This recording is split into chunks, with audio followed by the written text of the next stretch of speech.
Hi, this is Steven at Classic Typewriter. Here's a little demo for the Smith Corona 4A Sterling from the 40s.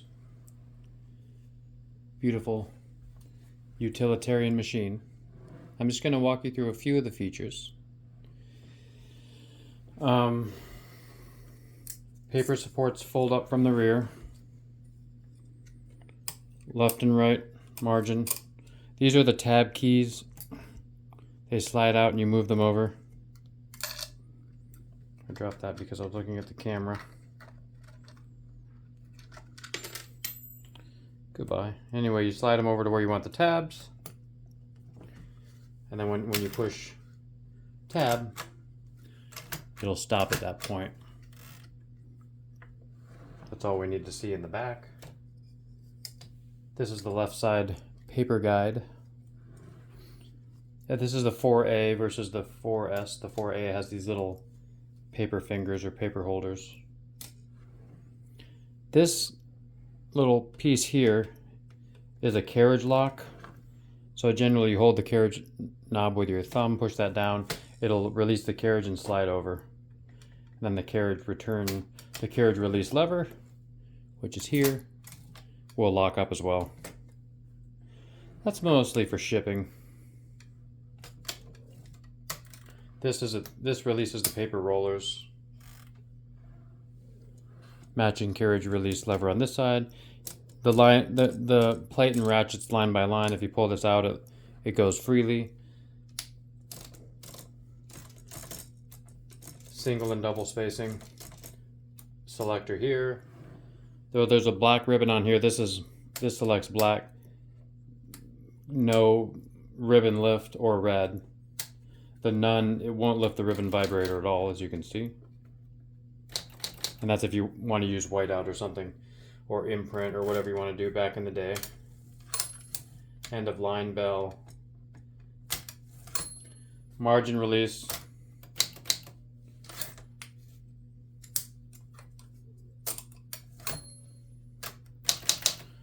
See, when you hit the margin, the keys won't type and it won't move. But as you margin release, it'll free that up. If you need to type a few more characters after the margin. This will reverse the ribbon. It'll spin one way versus the other. I don't know if you can see that. And then these pieces will hook on the eyelet and that'll auto reverse the ribbon.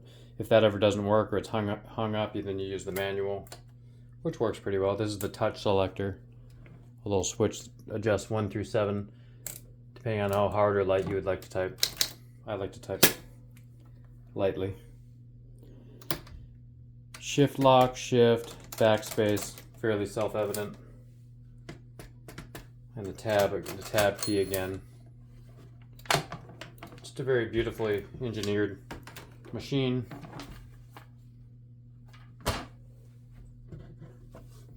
Rests on 4 feet that are generally in fairly good condition.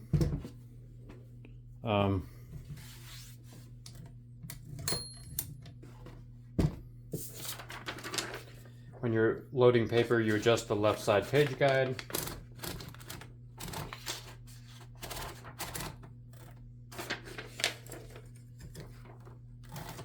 Find the margin.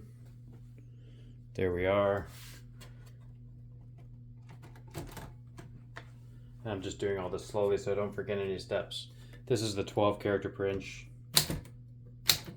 I still have it set on the blank setting. But if you go back, it should go back over.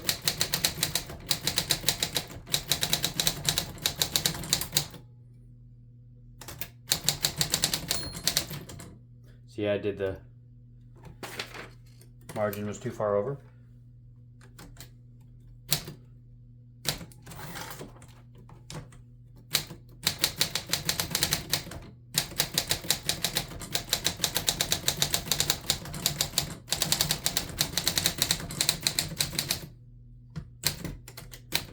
And how you make the exclamation point is you do a apostrophe over the A, you back up and do a period under it.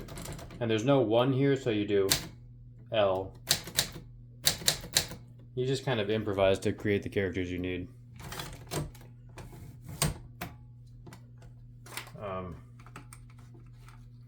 This is getting final adjustment on this left carriage, or the left margin. Nice sound on these. The silent, this one's called the Sterling. Fairly similar. The silent has a little bit more cushioning inside.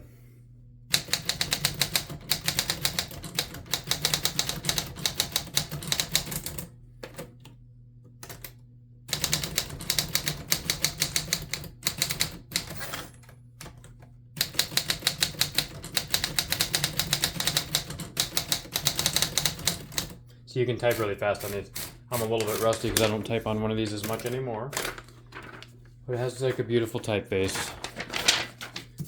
And I use it for drafting in that quick way, so, you know. I get the accuracy as high as I can, but the main thing is to get the thought out. I love the light touch and the fast speed on these. This I've wound the ribbon onto the original spool here. As you can see from the, very beautiful. And this just hooks in the rear of this ribbon reversal. The eyelet has to be on either side.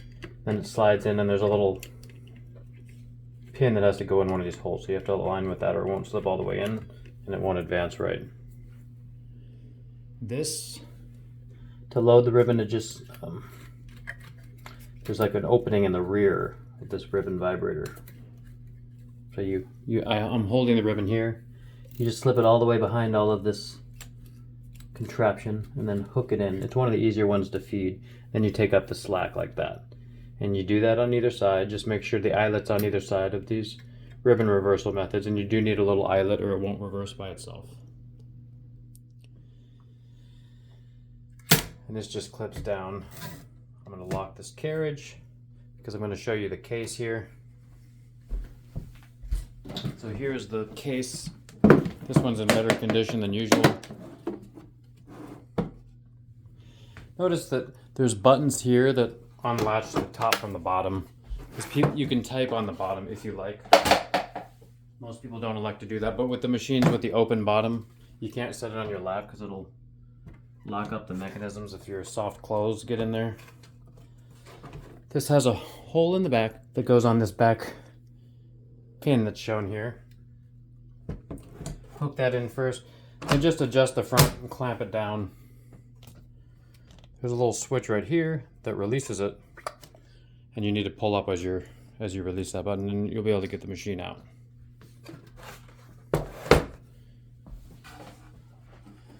And as for this case, you can see this slides over, so you're just going to loop the lips under those latches, and this part's fairly self-explanatory. You just close those. To open, pull them to the side. There you go.